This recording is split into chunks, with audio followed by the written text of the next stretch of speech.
Jason is teaching a very interesting class that is called Game Workshop. So, and he's teaching it in a hybrid format. And this is the first time you're teaching it in a hybrid format. So he's going to show us, and like, I think it's very exciting. So we can see in a moment. Okay, so I did the over the summer. I took the hybrid workshop, and really I did it for the money, to be perfectly honest. So that was the motivating factor for me. But I got excited about actually doing it, and so this fall I did it. My class is out of the art department. It's a studio class, and what we do in it is I teach the students to make games. We steer away from actually implementing games on computers, so we start out by focusing on making tabletop games, board games, and then they learn how to apply those lessons to computer games, but in the design phase, not in the execution phase. I've been teaching this class for quite a while, so the material I'm familiar with. It was a little tricky for me to figure out how to hybridize it because the art department, the way we do our studio classes is we meet once a week for just under 3 hours. And so, I was trying to figure out how to do it, and, I didn't want to do it every other week because that's not often enough. So what I did was I cut the time in half. So instead of meeting for almost 3 hours, we meet for an hour and a half each week.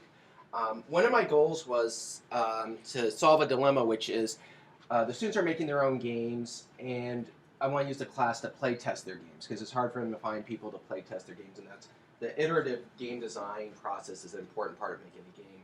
Also, I use the time to demo games so that they learn about games I want to show them. And then I lecture, and I found like it was hard to fit all this time into one weekly class period. So I thought, okay, I could take a lot of the material and push it to the web and have them experience it that way. Unfortunately, it evens out, right? I cut the time in half, and then I move about half the material on. So I find myself just as short on time as I ever did. But despite that, I think the class is more effective this way. And I think next time I do this, what I might try is going 2 hours instead of 3 hours. So add a little more time, and I think then I'll have what I want. What was surprising to me when I introduced this class to the students is I spent the first class meeting sort of going over Blackboard. It's the first time I've used Blackboard extensively, and that was one of the real nice things about the workshop was despite being a techie guy, I found Blackboard a little overwhelming, and so it was nice to be taught how to use it and strategies for using it. So I went over the first week's sort of Blackboard material, and here I'll go to that. Down here, back in January, and stepped them through page by page what I was going to show them, have them do, and talk about it, and said, okay, and here's where you're going to use a discussion board. And I might have even done a posting to the discussion board. What I didn't realize is that the students didn't know how to use discussion boards. To me, it's just, I've been using them for years and years and years, and I know my students are all on their little iPhones and stuff, and are pretty tech savvy. But when I came back to the second week, most of the class didn't do the assignment. I'm like, what gives? Why didn't you guys work? This is no good. And it turned out they were completely flummoxed by a discussion board. So I had to go in and really show them how to use a discussion board step by step. So that was a little surprising, but now I know that's what I have to do. Each week, and the first week I did a little differently. I used this tool, and when I laid it out, oops, it's easier to look over here. When I laid it out, it sort of had all the content here. What I didn't realize was when the students experience it, they get it linearly. They can jump around because I allow them to on this table of contents, but it's page by page by page, which isn't really what I wanted. So the second week I abandoned this tool. I forget what it's called. It's lesson module. I stopped using lesson modules and just sort of used a folder structure, which was more the structure I wanted. And so for each week, the students would be given readings. I'd have a discussion.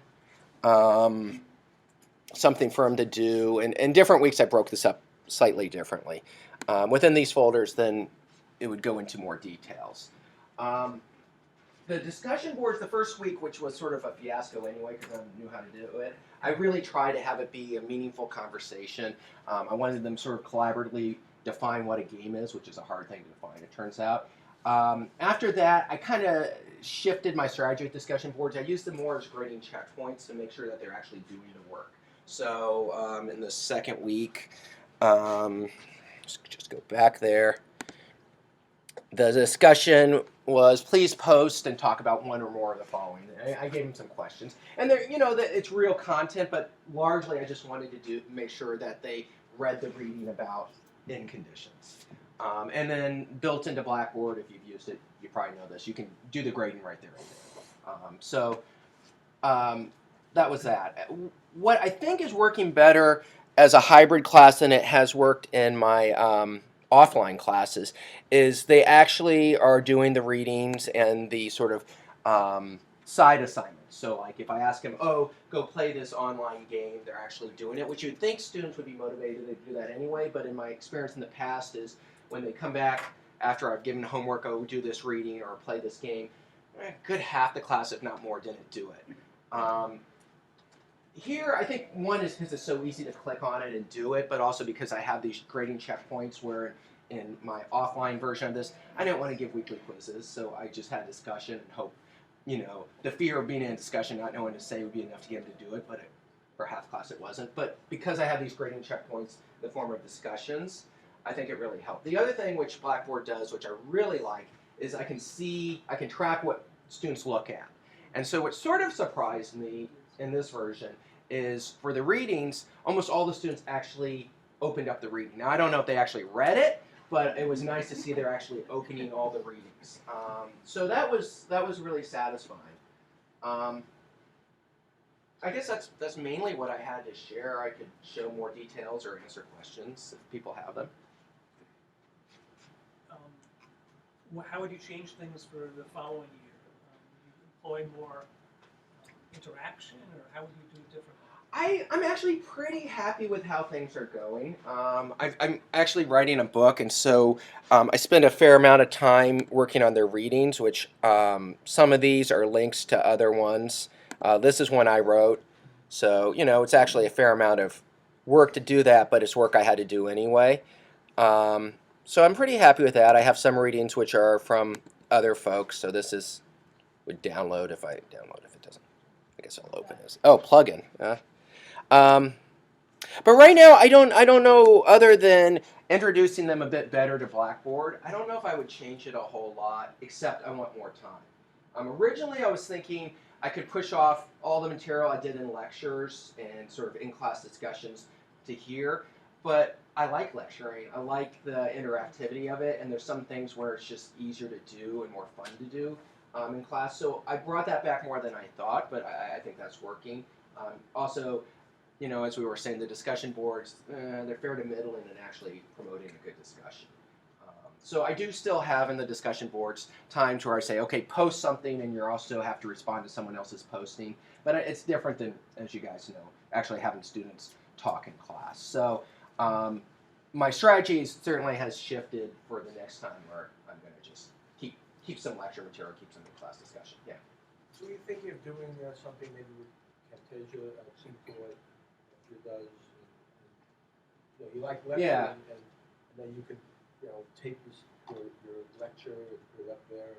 I suppose maybe at some point once this gets rolling I might do it, but if I did that I would want it heavily edited to be like a TED lecture, just because it's like if you've ever seen a high school play that's on a single camera that's way back, so it's impossible to watch. I think it has to be pretty dynamic the way it's edited. My undergraduate degree is in film and video making, so I have strong feelings about if I'm going to do it, I'm going to want it really good.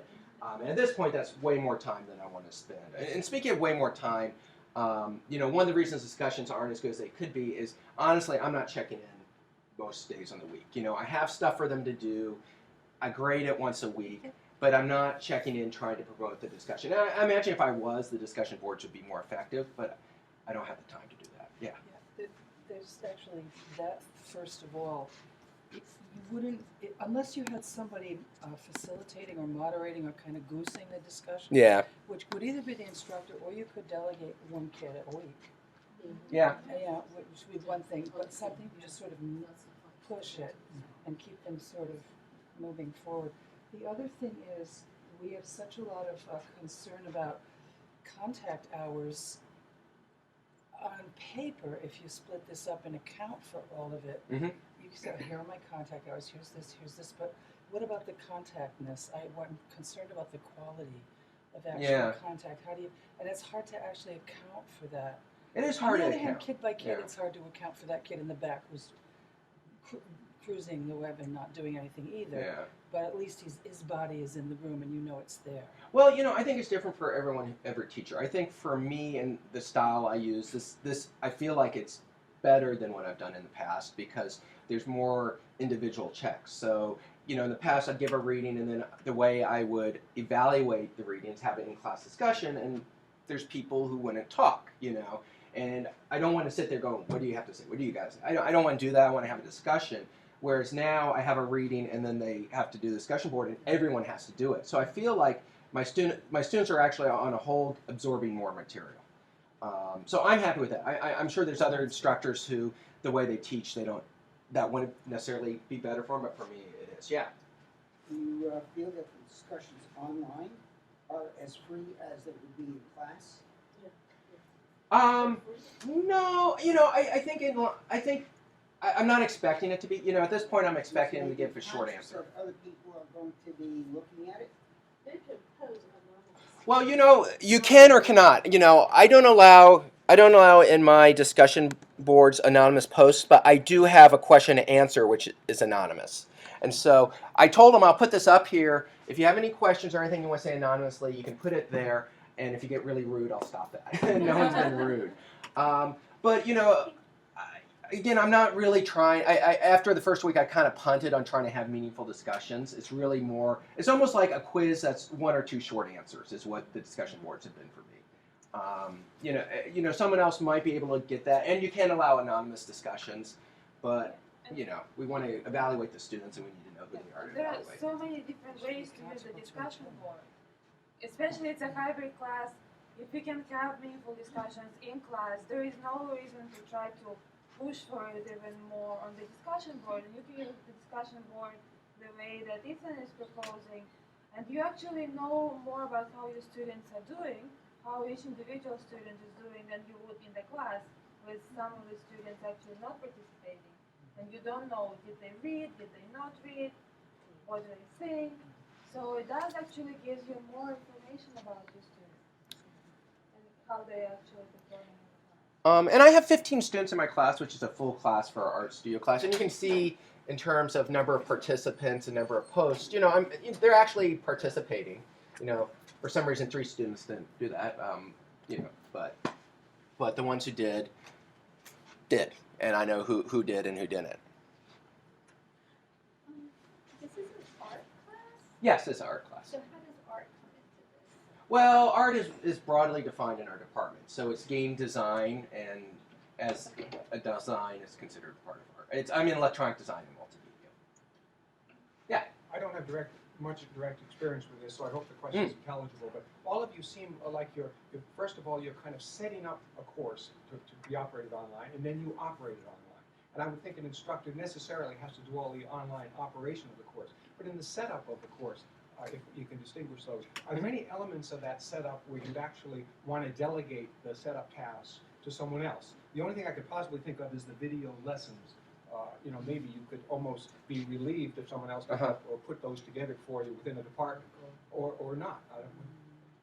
I don't know. I mean, to me, I like setting it up. I have a teaching assistant, but I hadn't asked her to do anything on this. I mean, partly because doesn't know much about games. I'm doing it so she's a grad student, so she can experience teaching. But no, I don't think I would delegate it. I mean, maybe if I could have a crew shoot and edit the video, I'd definitely take advantage of that. But I don't think that's realistic. But yeah, it's nice. In answer to your question, I think it really depends on the nature of the class. If it's a type of class that's being offered a lot, there is potential to have various faculty members work on certain aspects to create digital learning objects that they can share among themselves, what they call a digital learning repository. That's the next step. In other words, we have great faculty here doing their own thing, and actually Andrea is actually sharing with other professors in her department. But beyond that, to have professors work in teams on these digital learning objects, that would be the next step in my view. But also there is a lot of stuff that is available online already. If you search, you may be able to find already videos that exist on Yeah. particular concepts in the course, and you can reuse those and ask questions around these videos that you find. You don't have to reinvent the wheel, like you don't have to do everything yourself. Okay. In our department, for these math classes that I'm teaching, we have course supervisors because we teach 10 sections of the same class per semester. And so the course supervisor is the one who would write or look over the final exam, that kind of thing. And so I would imagine if this grows a little bit more and we have more than 1 or 2 hybrid sections per class per semester, then the course supervisor would be the one to set up all of the online stuff, and then the instructors would take it from there. But the videos that I'm making can certainly be used by anyone in our department who wants to teach in hybrid format. That's kind of the goal of that. And so, so I have release time now with the grant to create these videos because it is so time consuming. And I think that if you're going to do video lessons, you would need release time to first get that started. But then once you have those videos already set up, you can set it up easily for the next semester, and so you wouldn't need that again next semester. It's already there. Just a couple of comments for myself. I think what we all see is that all these professors care a lot about their students and a lot about student learning. That's one of, I think, the common theme that I come away with. They're very dedicated to their students. Now, I've been teaching online for about 4 years, and just by listening to each one of them, I was getting ideas for my class. I'll just give you an example. Like Ethan's idea of these little folders, I'm going to be using that in next year to create like a folder called Read, View for like videos, Discuss, and Do. I kind of like that format. Also, actually, Megan gave me the idea of just having a unit. What I've been doing is modules. Every single week I've been doing modules, which 5 modules comprise a unit.